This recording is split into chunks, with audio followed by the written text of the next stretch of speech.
Shalom Bapak Ibu Saudara-saudara yang dikasihi oleh Tuhan kita Yesus Kristus dimanapun kita berada, kiranya kasih dari Allah Bapa dan anaknya Tuhan Yesus Kristus dan persekutuan oleh Roh Kudus menyertai kita senantiasa dimanapun kita berada.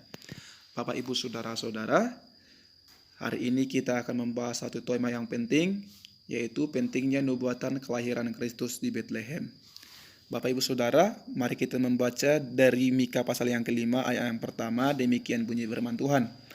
Tetapi engkau hai Bethlehem Efrata, hai yang terkecil di antara kaum-kaum Yehuda, daripadamu akan bangkit bagiku seorang yang memerintah Israel, yang permulaannya sudah sejak purbakala, sejak dahulu kala. Demikian bunyi firman Tuhan. Bapak Ibu Saudara-saudara, kalau kita membaca firman Tuhan dan mendengarkan firman Tuhan, bahwa di sini bahwa Nabi Mika sebelum kelahiran Yesus Kristus, Nabi Mika sudah menubuatkan tentang kelahiran Yesus Kristus.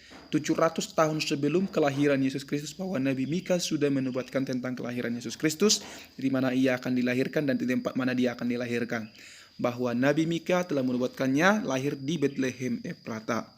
Nah, Bapak Ibu, kalau kita melihat nubuatan ini sangat jauh ke depan dan sudah digenapi di dalam perjanjian baru dan tepat seperti yang dikatakan oleh Nabi Mika dilahirkan di Bethlehem Efrata.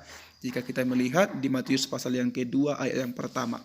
Bapak Ibu Saudara-saudara, itu merupakan adalah suatu bukti dari sifat adikodrati Alkitab.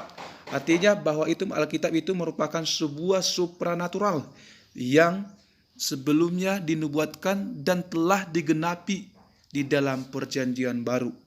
Bapak Ibu Saudara-saudara, perlu kita ketahui bahwa Bethlehem itu terbagi menjadi dua.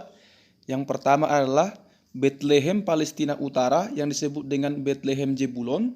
Yang kedua Bethlehem di Palestina Selatan atau disebut dengan Bethlehem Efrata, Bethlehem Yehuda. Bapak Ibu Saudara-saudara, dari nubuatan Nabi Mika, bahwa Nabi Mika menubuatkan secara tepat dan jelas dan singkat tentang di mana ia akan dilahirkan.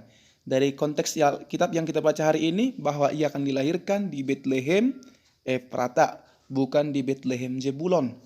Di sini Bapak Ibu, kita bisa melihat dengan nubuatan yang dituntun oleh Roh Kudus, Mika dapat berkata-kata dan menyatakan tentang kelahirannya di suatu tempat yang akan dilahirkan.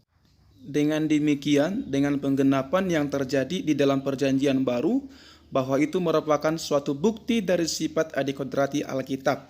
Artinya bahwa Alkitab yang bersifat supranatural. Nah, Bapak Ibu Saudara-saudara, itulah mengapa pentingnya kita memahami tentang nubuatan kelahiran Yesus Kristus di Bethlehem.